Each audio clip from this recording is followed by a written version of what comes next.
Dear friends, we are visiting one of the most spectacular former imperial country residents, located on a very picturesque site, in a town called Pushkin, former Tsarskoye Selo. The Catherine Palace is one of the earliest architecture ensembles created in the suburbs of St. Petersburg.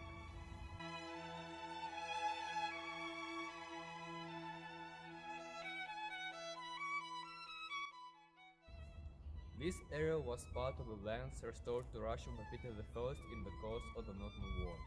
In 1710, Peter I presented this land to his future wife Catherine I, who was eager to begin the construction of her own palace. In 1724, the two-story stone palace with 16 windows appeared on the site of the old farmstead. But the gate was not kind to the palace, for each new monarch thought it was necessary to make alterations to the original, knocking a bit down and adding a bit new on there. In 1752, the palace was rebuilt again by Australia on the order of Elizabeth and was turned into the Gala summer residence. The palace belonged to the royal family till the October Revolution of 1917. After it, the palace was turned in a museum. It was opened for public in 1918 and worked as a museum.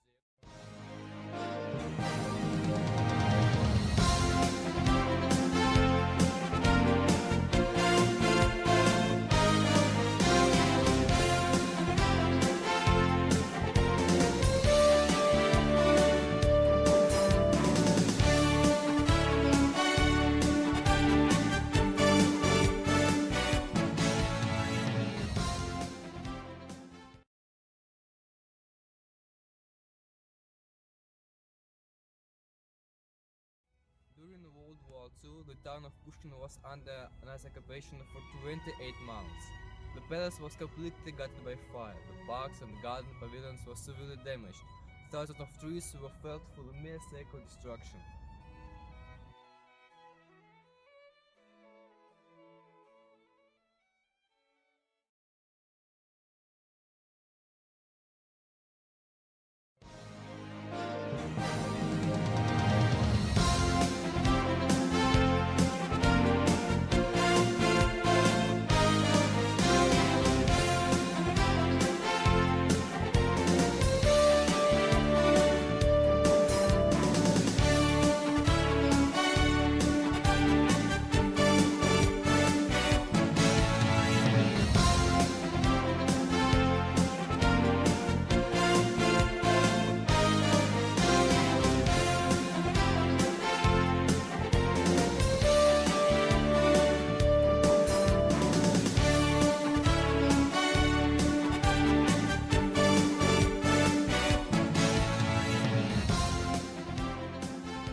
Restoration work started in 1957.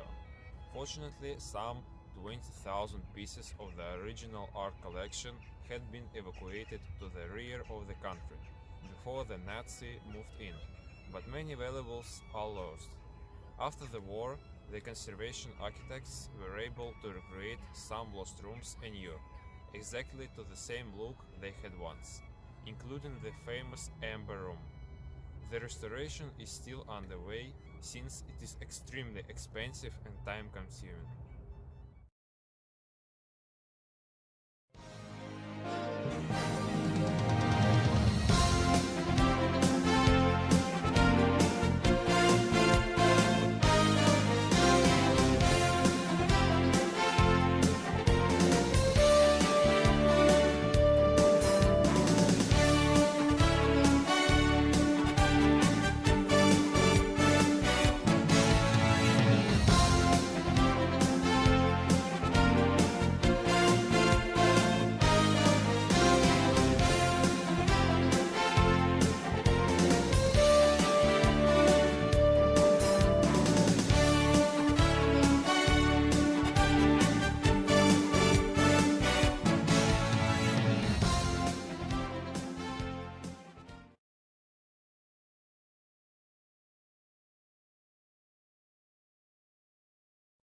Let's look at the most famous halls of the Catherine Palace.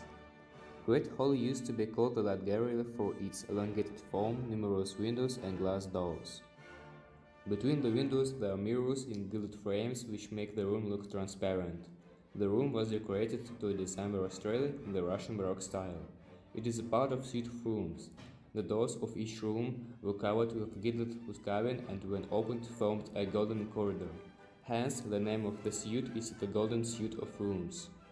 The furniture, wood carving and parquet floor have been restored as well as the ceiling painting by the 18th century Italian artist Valeriani, Triumph of Russia. The painting glorifies Russia's military victories and the flourishing of Russian science and art.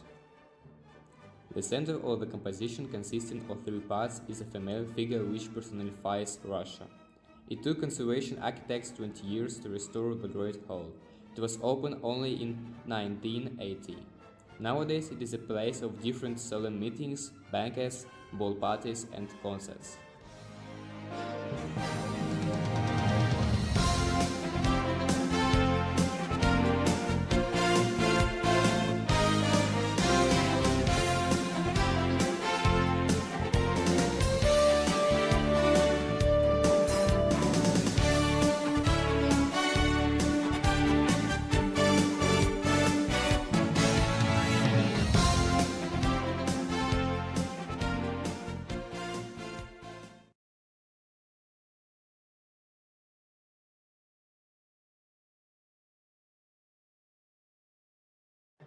Amber Room used to be the richest and the most famous room of the palace.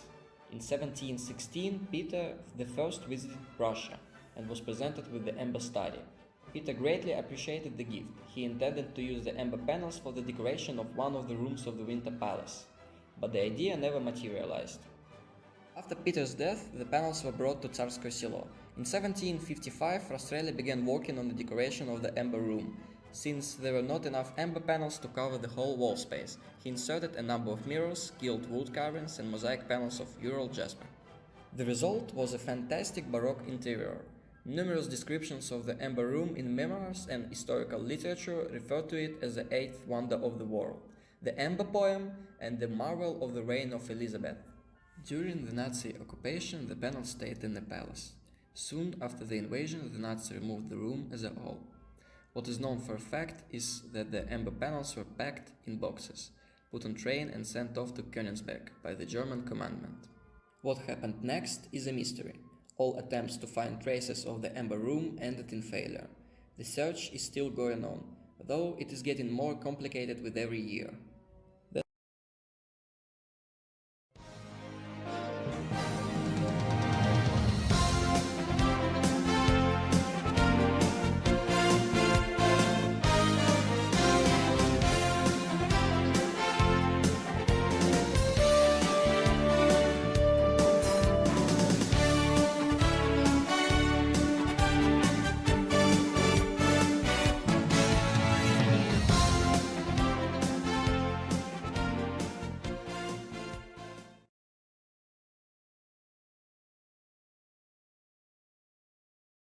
That was why in 1979 the Russian government adopted a decision to revive the unique room.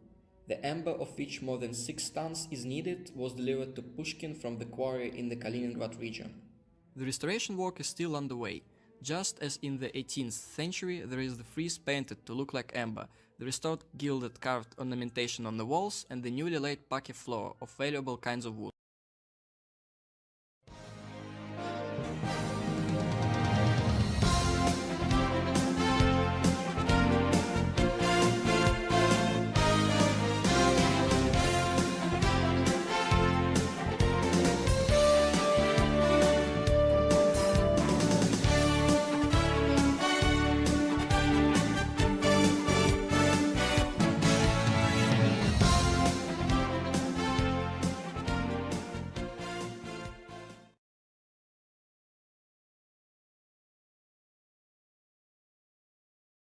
In the 18th century, Picture Hall was used for official receptions, banquets and concerts more than any of the other rooms. The hall was designed by Australia and decorated with 130 paintings by West European artists. The collection was acquired abroad in 1745. The paintings were meant for decoration rather than for display. All West European schools are represented in the picture hall except for the Spanish and English. Though the room was badly damaged during the war, 114 paintings out of 130 have survived in evacuation. The rest were replaced with paintings of the same size and school of art from the Hermitage collection.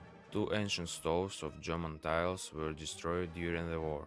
Now one has been assembled out of the old fragments of the original Hamburg tiles, while the other one is a plaster copy of it. The inlaid parquet floor is composed of 9 sorts of wood from Latin America, India, Vietnam and Egypt.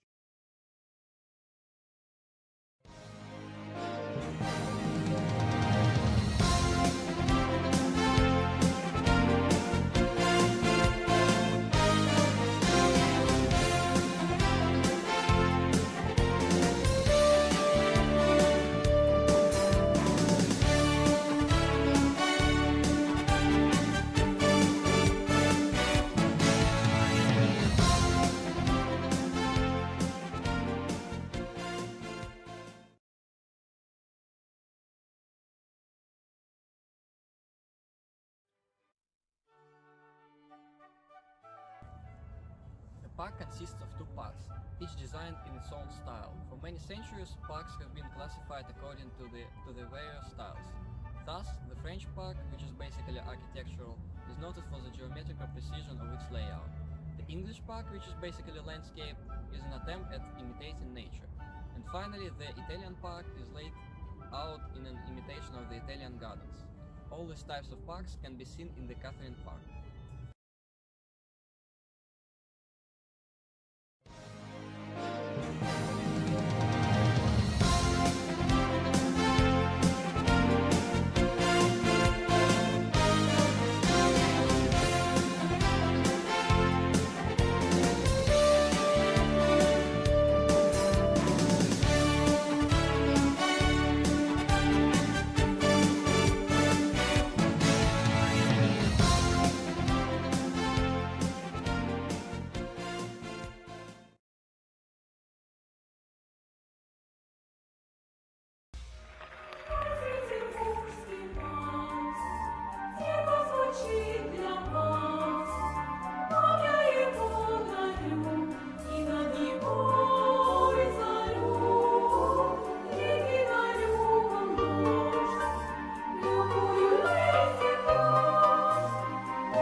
Петербургских дождей.